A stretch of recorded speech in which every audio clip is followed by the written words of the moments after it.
قدوس کے دربار میں یہ عرض کیا کہ یا اللہ تو مجھے دکھا دے اس منظر کو اپنی آنکھوں سے دیکھ لوں تاکہ میرے دل کو قرار آ جائے، اور ان کا کیما بنا کر اپنے گرد و نواح کے چند پہاڑوں اور ایک مدت تک ان چاروں پرندوں کو کھلا پلا کر خوب ہلا ملا لیا۔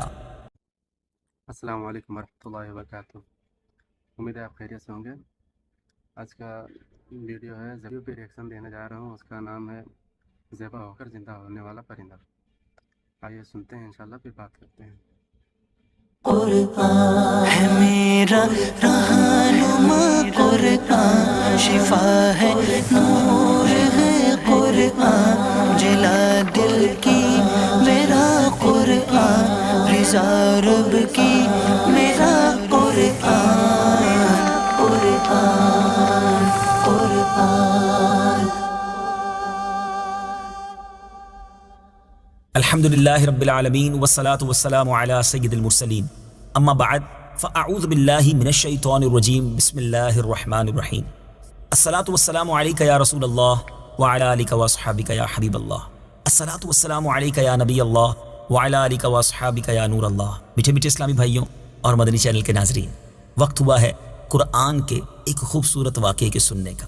جی ہاں، سلسلے کا نام ہے ایک قصہ ہے قرآن سے۔ قرآن ہے میرا رہنما، قرآن شفا ہے، نور ہے قرآن، جلا دل کی میرا قرآن، رضا رب کی میرا قرآن، قرآن قرآن۔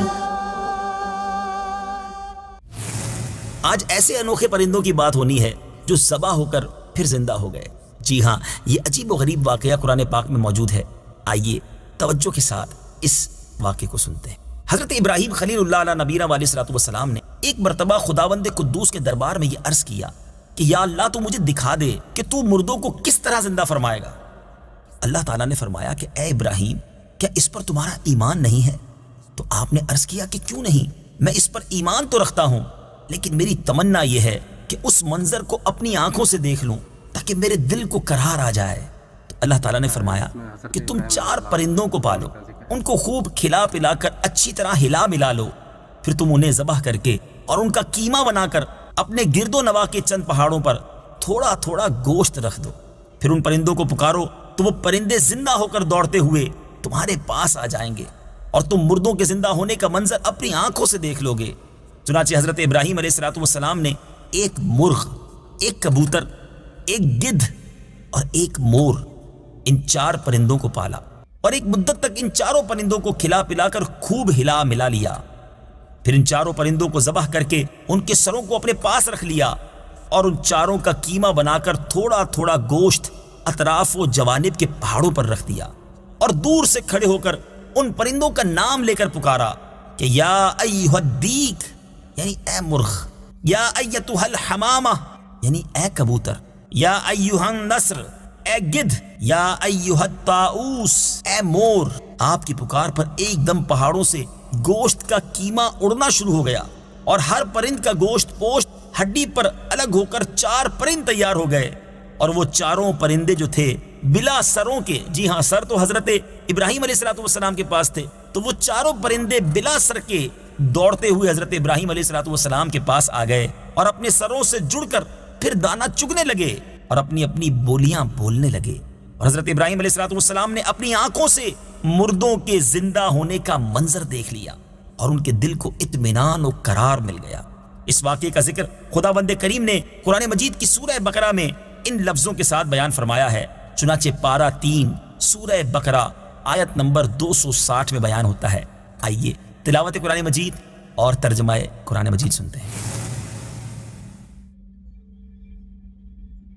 وَإِذْ قَالَ إِبْرَاهِيمُ رَبِّ أَرِنِي كَيْفَ تُحْيِي الْمَوْتَى قَالَ أَوَلَمْ تُؤْمِنْ قَالَ بَلَى وَلَكِنْ لِيَطْمَئِنَّ قَلْبِي قال فخذ 4 من الطير فصرهن إليك ثم اجعل على كل جبل منهن جزءا ثم ادعهن يأتينك سعيا واعلم ان اللہ عزیز حکیم. ترجمہ: اور جب ابراہیم نے عرض کی اے میرے رب تو مجھے دکھا دے کہ تو مردوں کو کس طرح زندہ فرمائے گا، اللہ نے فرمایا کیا تجھے یقین نہیں؟ ابراہیم نے عرض کی یقین کیوں نہیں، مگر یہ چاہتا ہوں کہ میرے دل کو قرار آ جائے.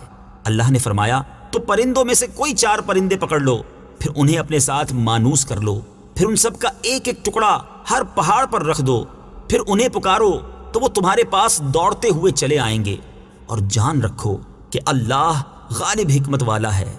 میٹھے میٹھے اسلامی بھائیوں، آپ نے یہ واقعہ سنا، قرآن کی تلاوت بھی سنی اور ترجمہ بھی سنا. اب اس مبارک واقعے سے ہمیں درس کیا ملتا ہے؟ سبحان اللہ، علماء نے اس مبارک قرآنی واقعے کے بڑے پیارے پیارے مدنی پھول ہمارے لیے بیان کیے ہیں. 4 پرندوں کا کیما بنا کر حضرت ابراہیم علیہ السلام نے پہاڑوں پر رکھ دیا. پھر اللہ تعالیٰ کا حکم ہوا کہ ثم ادعوہن، یعنی ان مردہ پرندوں کو پکارو. چنانچہ آپ نے 4 کو نام لے کر پکارا. اس سے تو یہ مسئلہ ثابت ہو گیا کہ مردوں کو پکارنا شرک نہیں ہے، کیونکہ جب مردہ پرندوں کو اللہ تعالیٰ نے پکارنے کا حکم فرمایا اور ایک جلیل القدر پیغمبر نے ان مردوں کو پکارا تو یہ ہرگز شرک نہیں ہو سکتا، کیونکہ خداوند کریم کبھی کسی کو شرک کا حکم نہیں دے گا، اور نہ کوئی نبی ہرگز کبھی شرک کا کام کر سکتا ہے. تو جب مرے ہوئے مردوں کو پکارنا شرک نہیں تو اللہ کے ولیوں اور شہیدوں کو جو دنیا سے پردہ فرما چکے ہیں انہیں پکارنا کیسے شرک ہو سکتا ہے؟ جو ان معاملات پر اعتراض کرتے ہیں انہیں تھوڑی دیر سر جھکا کر سوچنا چاہیے. انشاءاللہ انہیں قرآنی واقعے کی روشنی میں ہدایت کا نور نظر آ جائے گا اور وہ بھی صراط مستقیم پر چل پڑیں گے. تصوف کا ایک نقطہ، جی ہاں، اس خوبصورت واقعے میں ایک بڑا پیارا تصوف کا نقطہ بھی ملتا ہے کہ حضرت ابراہیم علیہ السلام نے جن 4 پرندوں کو ذبح کیا ان میں سے ہر پرندہ ایک بری خصلت میں مشہور ہے. مثلا مور کو اپنی شکل و صورت کی خوبصورتی پر گھمنڈ رہتا ہے، اور مرغ میں کثرت شہوت کی بری خصلت ہے، اور گدھ میں حرص اور لالچ کی بری عادت ہے، اور کبوتر کو اپنی بلند پروازی اور اونچی اڑان پر غرور ہوتا ہے. تو ان 4 پرندوں کے ذبح کرنے سے ان 4 خصلتوں کو ذبح کرنے کی طرف اشارہ ہے کہ 4 پرند ذبح کیے گئے تو حضرت ابراہیم علیہ السلام کو مردوں کے زندہ ہونے کا منظر نظر آیا، اور ان کے دل میں نور ایمان کی تجلی ہوئی، جس کی بدولت انہیں نفس مطمئنہ کی دولت مل گئی. تو جو شخص یہ چاہتا ہے کہ اس کا دل زندہ ہو جائے اور اس کو نفس مطمئنہ کی دولت نصیب ہو جائے تو اس کو چاہیے کہ مرغ ذبح کرے، یعنی اپنی شہوت پر چھری پھیر دے، اور مور کو ذبح کرے، یعنی اپنی شکل و صورت اور لباس کے گھمنڈ کو ذبح کر ڈالے، اور گدھ کو ذبح کرے، یعنی حرص اور لالچ کا گلا کاٹ ڈالے، اور کبوتر کو ذبح کرے، یعنی اپنی بلند پروازی اور اونچے مرتبوں کے غرور پر چھری چلا دے. اور اگر کوئی ان 4 بری خصلتوں کو ذبح کر ڈالے گا تو انشاءاللہ عز و جل وہ اپنے دل کے زندہ ہونے کا منظر اپنی آنکھوں سے دیکھ لے گا، اور اس کو نفس مطمئنہ کی سرفرازی کا شرف حاصل ہو جائے گا. اللہ مجھے بھی اور آپ کو بھی ان بری خصلتوں سے محفوظ فرمائے. انشاءاللہ عز و جل اگلے ویڈیو کلپ میں آپ ایک اور قرآنی واقعہ سنیں گے، اور انشاءاللہ اس کے تحت بھی کچھ مدنی پھول ہم سب مل کر حاصل کریں گے. صلو علی الحبیب صلی اللہ تعالی علی محمد صلی اللہ علیہ وسلم. قرآن ہے میرا رہنما، قرآن شفا ہے، نور ہے قرآن، جلا دل کی میرا قرآن، رضا رب کی میرا قرآن، قرآن قرآن. اگر آپ کو کسی ویڈیو کے پہ کلپ یا ویڈیو پہ ریئیکشن کروانی ہے تو ضرور کمنٹ میں یا اس کا لنک دیں یا کمنٹ میں اس کا نام دیں. انشاءاللہ تبارک و تعالی اس میں ریئیکشن بناؤں گا. اور اس کو شیئر اس لیے میں بول رہا ہوں کرنے کے لیے کہ یہ اسلامک ویڈیو جو قرآنی ویڈیو رہتی ہے اس کو شیئر کرنے سے مجھے بھی فائدہ ہے، آپ کو بھی فائدہ ہے، اور جتنے لوگ بھی سنیں گے ان کو بھی فائدہ. اگر کسی ایک نے بھی اس پر عمل کر لیا تو انشاءاللہ تبارک و تعالی اللہ بہت رحیم و بہت کریم ہے، ہو سکتا ہے اسی کے ذریعے اللہ تبارک و تعالی ہمارا بخشش کر دے. انشاءاللہ تبارک و تعالی ملیں گے کسی نیکسٹ ویڈیو میں. جزاک اللہ خیر. اللہ حافظ.